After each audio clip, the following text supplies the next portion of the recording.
our dear brother, Eric. Welcome. Shanti, dear Mohini Didi, and loving greetings to each and everyone. So nice to be with the family. And yes, as Mohini Didi mentioned, a lovely family. Such a great idea to have many faces coming to Avyakti Parivar. I don't know what you think, Sister Mohini, but to me it feels more and more like this is a very big hit TV show every week, and it's getting more and more complex now. Stories. We went to Subtle region. We looked at the Murleys, and to really have a chance to get closer to some of the members of the family.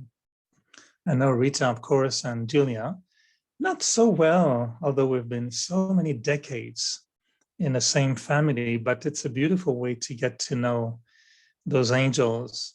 And the song came to my mind today a lot. There's 100,000 angels by your side. And I feel that becoming global Avyakti Parivar gave us that feeling more and more of having all those angels by our side. I hope it's okay with you, Mohini Didi. I would like to propose that we chit chat for a few minutes about something. It's not totally connected to the topic. I don't know what the topic is actually, but looking at what happens to the world today, seeing what we have been doing for more than a year since this pandemic started, and we see how there is so much chaos in some countries. Some are doing better than others, but in India in particular, and Brazil, in some parts of the world, so many things are happening, and we know Baba has been telling us many times, things will happen all of a sudden. The theme I'd like to hear from you tonight is the state of being fully awake. And what is happening today seems to me that it requires our head to be very clear. What's happening? Where should I be? Where am I going? And that state of awakening, which could be also awareness, clarity of mind, not being confused, keeping that state of alertness and discriminating what's happening without being caught in the web.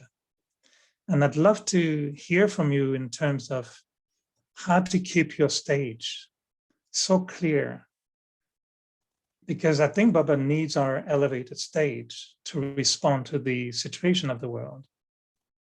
But it's our responsibility to keep our stage elevated.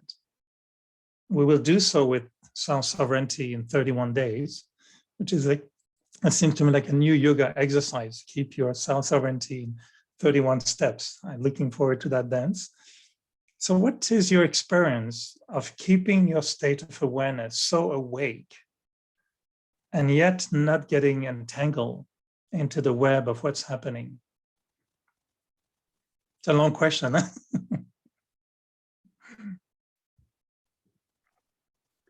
I think, if we, looking at both the knowledge which we get from Baba, but also the history of Yagya,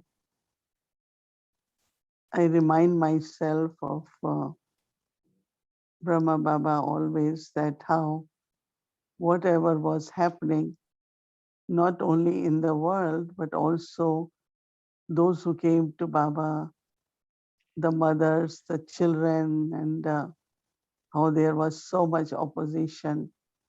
And, but Baba was very calm, stayed very clear, and was a detached observer. Just imagine he's watching from 5th floor window, and he's cheerful, and he's seeing that parents of these little children are coming. They want to take them to home, and children say, no, we're not going to go. And they were very, very strong. They didn't want it to go. I think that what Baba had in mind, that finally they will be liberated. That means they will become, trustee, they will grow older. So when Baba had that future vision very clear, based on that, not only he was very light and was just looking at and must be giving sakash to, but very, very unshakable also, not with the thoughts, what's going to happen, what will happen to them, what's next. No, he was very, very internally very calm and very stable. So I saw Brahma Baba in many situations when there was externally chaos and confusion, like what is next, what could happen. Some will think about horrible result, but Baba will be in silence and with Baba. So I always kind of remind myself that there are two things we can get very caught up. One is external situation of the world. And second things will be little saints around us all day, right? People's sanskaras, people, things happening, not happening, and everyone's own stage, but also body, relationships. But how do I still somewhere hold my concentration, my focus, and attention on my efforts and my stage by reminding myself that at this time, what is my duty? What is my responsibility?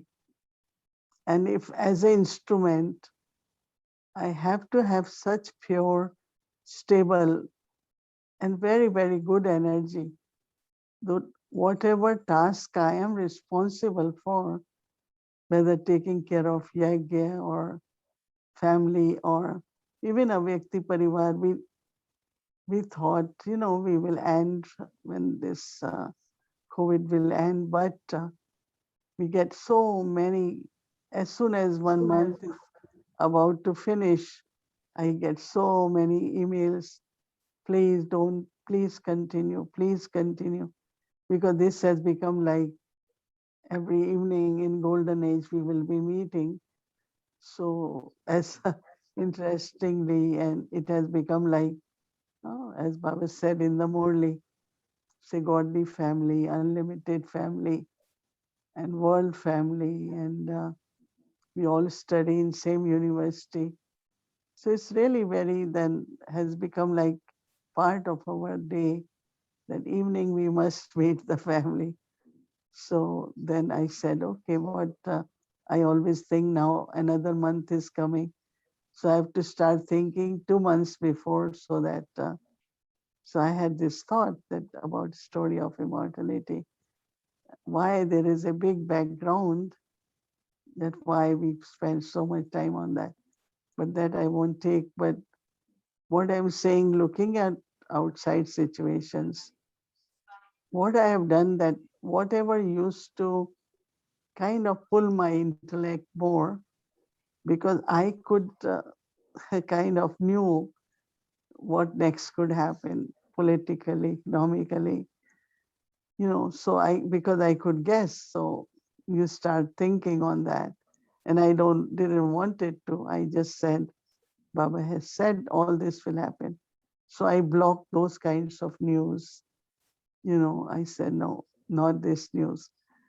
Those who are doing good, whatever way, my duty is to give sakash to them so that whatever good can prevail should prevail.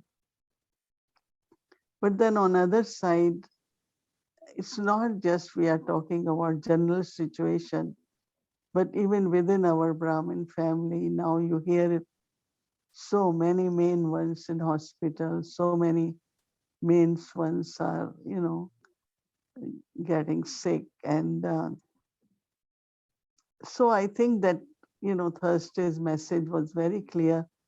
And I really applying that when Baba said, you all have to keep your heart very clean. And also, no one has to be detached, knowing that yes, there are bodies, and now everyone, if I take message of this one to Baba, I say, Baba, give Sakash to this one, to this one. I looked at Baba and he's smiling. And so I thought, but then anytime I gave love remembrances, those souls called, we feel better. It was good courage for those who are taking care of that. So reminding myself of my duty and instrument for yajna, sustaining yajna. So I keep myself very focused, and until now, I find that power to discern what has to be done now.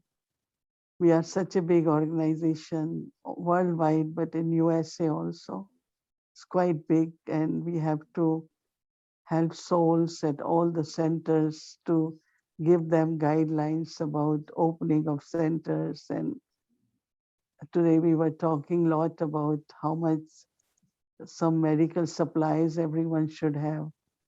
We were talking about some generator, at least one generator everyone should have.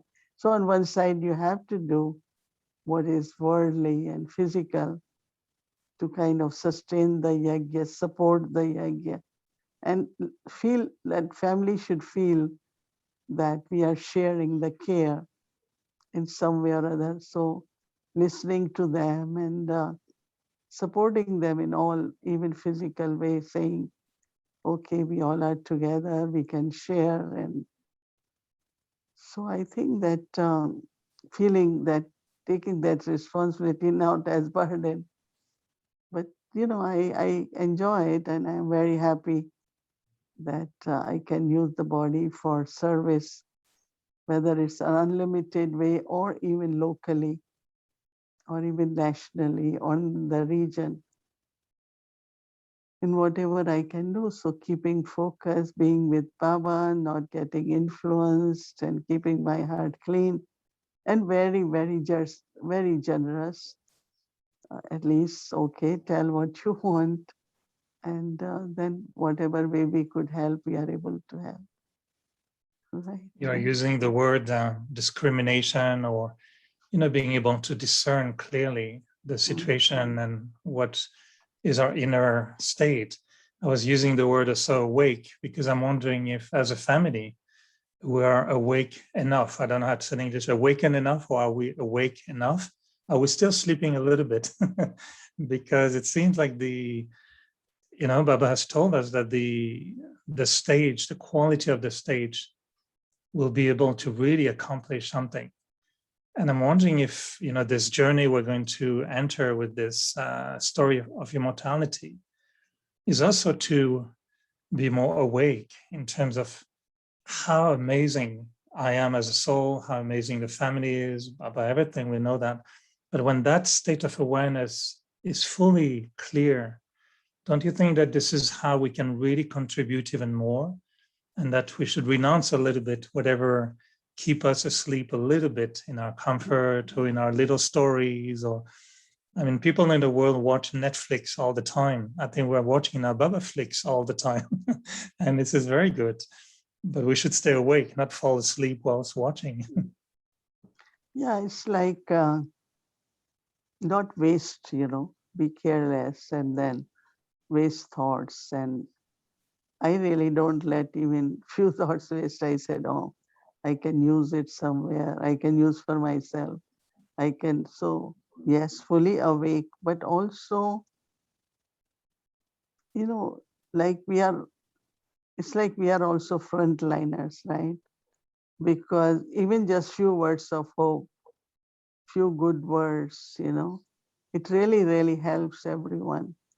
So not only vibrations or thoughts, but also our words should be such, which should be of courage, which should be of hope.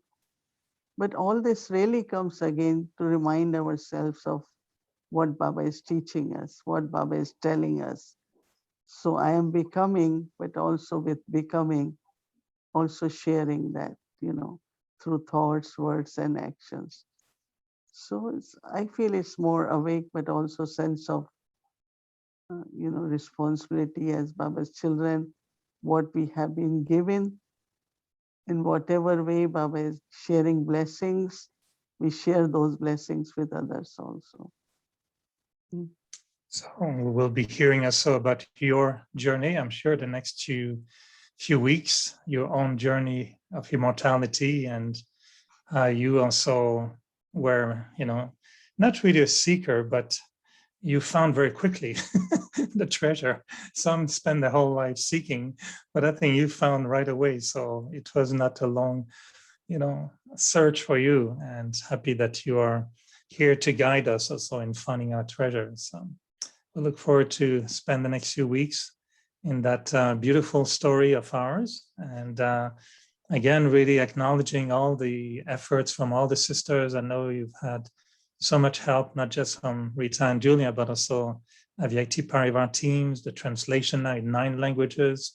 So that's why I was singing the praise of 100,000 angels supporting us in that journey. So wishing everyone a beautiful journey in the story of immortality. We'll be looking forward to be together.